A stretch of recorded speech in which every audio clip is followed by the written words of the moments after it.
नमस्कार दोस्तों, स्वागत है आपका इंडिया ब्रेकिंग न्यूज़ चैनल में। जी दोस्तों को बताने वाले हैं इस वक्त सबसे बड़ी खबर यहाँ पर निकल के आ रही। तो आपको बताएंगे हम जनधन अकाउंट के बारे में। सरकार आपको हर महीने 500 रुपये देती है और खाता खुलाने के और भी बहुत सारे कई लाभ है, तो बताएंगे इस वीडियो में। तो बने रहे हमारे साथ इस वीडियो में अंत तक। तो बढ़ते हैं खबर की तरफ। आपको बता दें कि जनधन योजना का अधिकांश लोगों को लॉकडाउन में समझ में आया, जब जनधन खाताधारकों को भारत सरकार की ओर से 500 रुपये हर महीने मिलने लगे। इस योजना के तहत बैंक खाते में 5 साल से खोले जाते रहते हैं, लेकिन आज भी कई लोग जनधन खातों में इससे मिलने वाली अन्य सुविधाओं के बारे में ठीक से जानकारी नहीं है।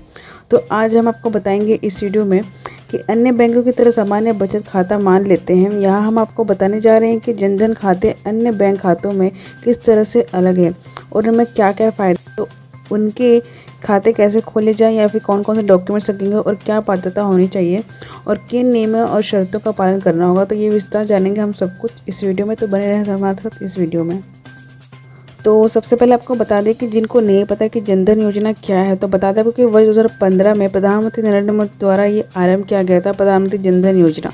तो बता दें कि एक राष्ट्रीय वित्तीय मिशन है। यह मुख्य तौर पर वित्तीय सेवाओं जैसे बैंकिंग, बचत तथा जमा खाते, लोन, बीमा, पेंशन आदि के लिए भुगतान सुनिश्चित करता है। तो यहाँ आपको बता दें कि योजना के तहत खाता किसी भी बैंक शाखा अथवा व्यवसाय प्रतिनिधि यानी कि बैंक मित्र आउटलेट में खोला जा सकता है। तो बता दें कि पीएम जनधन खाता के बैंक खातों को जीरो बैलेंस के साथ भी खोला जा सकता है। हालांकि खाताधारक अगर पासबुक की जांच करना चाहते हैं तो उसे मिनिमम बैलेंस का नियम पूरा करना होगा।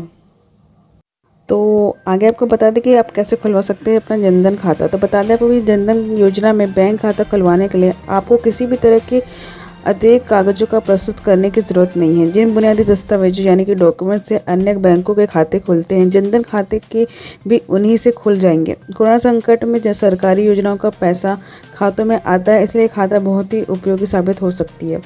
तो बता दें जनधन बैंक अकाउंट जनधन योजना के बैंक खाते SBI, ICICI, PNB, HDFC, axis bank, bank of India, central bank of India, bank of Baroda, ICICI bank, IDBI bank, HDFC bank, yes bank जैसे मुख्य बैंक समेत अन्य बैंकों में भी खुलवाए जा सकते हैं।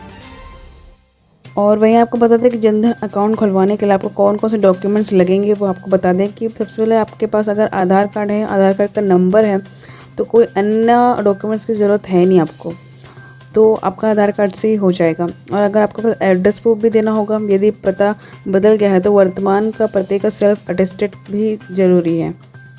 और यदि आपके पास आधार कार्ड उपलब्ध नहीं है तो आपको कुछ सरकारी रूप से वैध दस्तावेजों में से किसी एक की चीज़ की ज़रूरत पड़ेगी। इनमें से मतदान पहचान पत्र होनी चाहिए, ड्राइविंग लाइसेंस होनी चाहिए, पैन कार्ड, पासपोर्ट तथा नरेगा कार्ड आदि शामिल है। यदि इन दस्तावेजों में आपको पता भी दर्ज है तो ID एवं एड्रेस प्रूफ दोनों का काम कर सकता है। और वहीं आपको बता दें कि अगर आपके पास कागज़ों में कोई वैधानिक सरकारी कागज़ नहीं है लेकिन बैंक द्वारा लेस रिस्क यानी कि कम जोखिम की श्रेणी में शामिल किया जाता है, तो आपको निम्नलिखित में से कोई एक कागजात जमा करके बैंक खाता खुलवा सकते हो। तो मैं बता दें कि राज्य सरकार के विभाग, सार्वजनिक क्षेत्र के उपक्रम तथा कमर्शियल बैंकों और पब्लिक फाइनेंस द्वारा जारी आवेदक को फ़ोटो वाले पहचान पत्र, इसके अलावा वेरीफाइड फ़ोटोग्राफ के साथ किसी ऑफिसर द्वारा जारी किया गया पत्र भी मान्य होता है। तो वहीं आपको बता दें कि इससे आपको क्या क्या लाभ मिल सकता है आगे।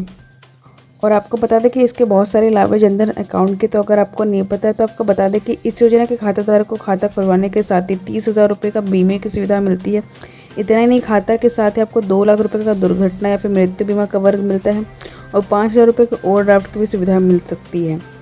तो वहीं आपको बता दें कि जीरो बैलेंस होने पर भी आप निकाल सकते हैं इसके 5,000 रुपये। तो बता दीजिए, यदि आपके खाते में ज़ीरो बैलेंस है यानी एक भी पैसा नहीं है तो आप ओवरड्राफ्ट की सुविधा से 5,000 रुपये तक का विड्रॉल कर सकते हैं। लेकिन इस सुविधा के लिए आपको बैंक की एक शर्त का पालन करना होगा, वो ये है कि आपका जनधन खाता आपके आधार कार्ड से लिंक होना चाहिए।